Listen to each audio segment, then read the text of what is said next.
gente vai fazer, né, uma entrevista mais sobre o filme, mas eu queria que no final vocês respondessem também o livro, disco e filme que marcaram a vida de vocês. Então, não consegui mais fazer entrevista agora, eu só ficar pensando nisso. Desculpa, vocês falem enquanto no final eu volto.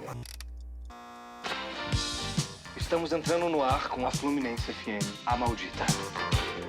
Aqui a gente não vai ter essa de musiquinha de trabalho, aqui a gente não vai ter essa de jabá. Tocou hoje, só toca amanhã. E a gente vai tocar o quê? O que ninguém tá tocando. Rock? eu queria que vocês resumissem, para quem vai ver o filme e não viveu esse momento dos anos 80, da criação da Rádio Fluminense, dessa efervescência do rock nacional, o que significou aquele momento, assim, se vocês pudessem resumir um pouco desse clima?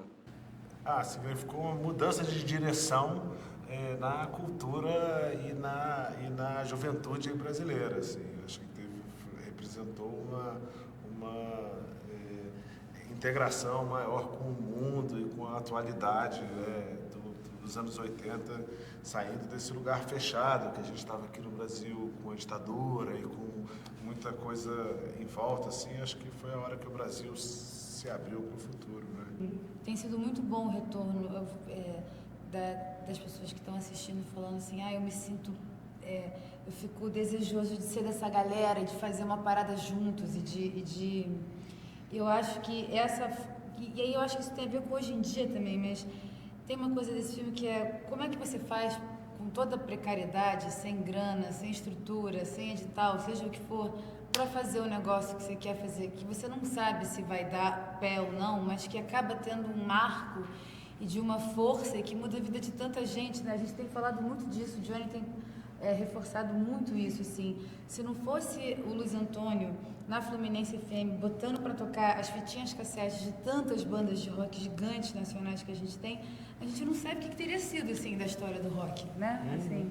Quem ali ia ter conseguido resistir até gravar, provavelmente a maior galera ali ia ter virado engenheiro, motorista Ei, você é o cara da Rádio Fluminense? Pô, toca a nossa banda aí, ó. Valeu. É justamente uma das coisas que eu falei com o Tomás assim que a gente terminou de assistir o filme lá na casa dele, foi justamente isso. Eu sinto que algo do vamos fazer, do acreditar no sonho, do focar em algo, seguir, e apesar das adversidades, eu acho que isso se perdeu um pouco, se diluiu um pouco pelo caminho em função, né, das redes sociais e de tudo mais. Então acho que está ainda mais desafiador você conseguir traçar uma meta e chegar lá, sabe? Então acho que isso, quando eu assisti o filme, eu falei, cara, que importante, porque essas pessoas, elas apesar de tudo foram e estão aí, né? Tanto é que estamos aqui fazendo um filme sobre esse momento, sobre essas pessoas. Tem uma coisa desse período de uma mão na massa, eu acho que também fim da ditadura, assim, de estar botar a cabeça para fora depois de uma época de muita repressão, assim, de uma impressão mundial de que as coisas iam dar certo, né? De que o mundo estava dando certo. O nosso filme acaba em 85, né? Ali com a eleição do Tancredo, antes dele ficar doente, a gente sabia que ele estava doente, antes da AIDS entrar e atrapalhar. Então, era uma época de amor livre, de redescoberta do nosso próprio país, assim, né? E de redescoberta da voz, que o rádio representa muito, porque as pessoas voltaram a poder falar. A censura, a gente não parou de precisar mostrar o que você ia falar antes de falar, né? Então, eu acho que representa um renascimento essa época para o Brasil, né?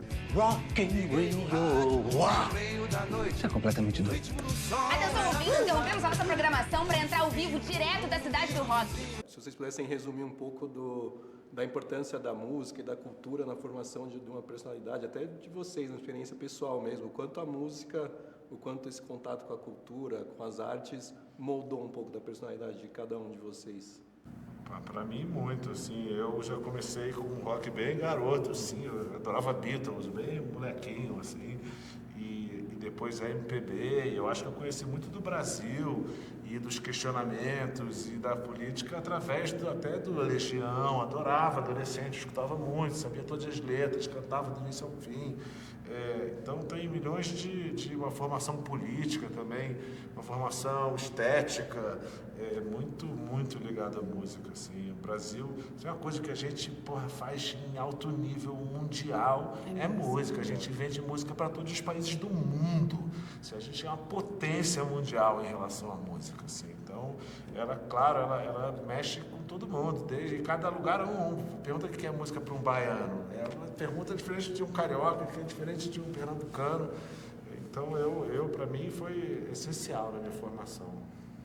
Para mim também, assim, eu comecei muito pelos meus pais, pelo meu pai, sobretudo, assim, que eu via Beatles, Queen, mas eu até falei isso uma vez pro Caetano num show no Circo Voador, ele tava assim, eu cheguei e falei, eu aprendi português com você, e segui, porque eu fui alfabetizada em inglês, e logo depois eu aprendi alemão, eu ficava muito numa coisa mais de música gringa, assim, e eu comecei, o primeiro cantor, assim, para mim um grande poeta, né, brasileiro, o primeiro que eu fui fazendo, olha só, foi o Caetano, assim, foi através dele e depois Planet Hemp, e depois Legião, e depois engraçado, assim, esse rock nacional que a gente tem muito nesse filme, ele foi inaugurador de tantas percepções de críticas e percepções de estruturas sociais e políticas, assim, então foi muito formador, assim. Sabe que isso que você falou do Caetano, para mim é literalmente, que ele dava umas aulas de português na minha escola.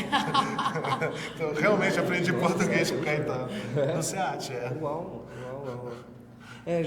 Meus pais nunca escutaram rock, nada do tipo. Então, chegou em algum momento na minha adolescência que eu falei... Mas eles ouviram alguma coisa? Eles ouviam Roberto Carlos, meu pai gosta muito de Raul Seixas. Sim, total. Roberto Carlos era rock também, tá? É verdade. Mas eu lembro que minha mãe amava The Fevers, por exemplo. Mas minha mãe, Daniel, Leandro Leonardo, era mais por aí. E aí na minha adolescência eu falei, cara, eu preciso conhecer coisas, ouvir coisas, eu comecei a pesquisar muito e ir atrás mesmo. E o filme foi uma excelente oportunidade também de eu mergulhar um pouquinho mais e conhecer, sabe? Então, aquele momento agora. Um livro, um disco, um filme que marcaram a vida de vocês. Um filme, Aumenta que é Rock and Roll. Um disco, Aumenta que é Rock and Roll. E um livro, A Onda Maldita, de Luiz Henrique. Luiz Antônio Mello. Vale, amor. Ai, gente. Vai pensando aí enquanto eles... Essa ideia é genial. Um álbum, um disco, né, que fala Transa, do Caetano Veloso. Tá, tudo bem. Você ia falar esse? Eu vou pensar eu. Não, mas... Nossa, um filme pra mim é quase impossível. Tão difícil. Mas tá bom, um filme, 8,5 do Fellini, e um livro também é tão difícil, mas eu vou dizer, um dos livros que mais me marcaram da história recente da minha vida pra cá é Um Efeito de Cor. Você? E só para tirar um pouco da pressão, pode ser que a gente fale daqui 6 meses e vocês mudem as escolhas e tá tudo certo, porque a gente sabe que Lembrei do livro do Mare Nostrum, do Fauzi Arap, que é um livro que a Lua Reis me indicou. Olha. E é fantástico. O disco eu vou ter que trocar. Lembrei agora do show do Chico e da Bethânia. Que você foi! Não, isso foi no Chico e... Foi na Bethânia e no Caetano. Mas eles têm um show, uma gravação ao vivo de um show que eles fizeram, tem esse disco que é maravilhoso. Acho que é Chico e Bethânia. E um filme, eu lembrei do The Dreamers, Os Sonhadores, do Bertolucci, porque quando eu vi, foi muito importante. Tanto é que o primeiro curta que eu dirigi era inspirado no The Dreamers e tal. E é um filme. Aí tem o Louis Garrel, que as pessoas falavam que parecia comigo, então foi importante para. Um crush. Além de um crush, foi importante na construção da minha autoimagem. Assim. Bom, voltando para mim, então, um filme, Uma Simples Formalidade, do Giuseppe Tornatore, um livro, acho que São Saramago, que eu curto muito, Ensaio sobre a Cegueira, talvez, trabalhei no filme também, foi sem direção. E um disco, acho que o 2, o Chico, né? Não, desculpa. Chico era muito na minha adolescência. De rock, assim, que eu acho que eu tenho pensado também muito é o 2 do Legião. Excelente. Aumenta que isso aí é rock and roll. Nós todos chegamos até aqui. Agora, juntos, a gente tem o maior orgulho de ser maldito.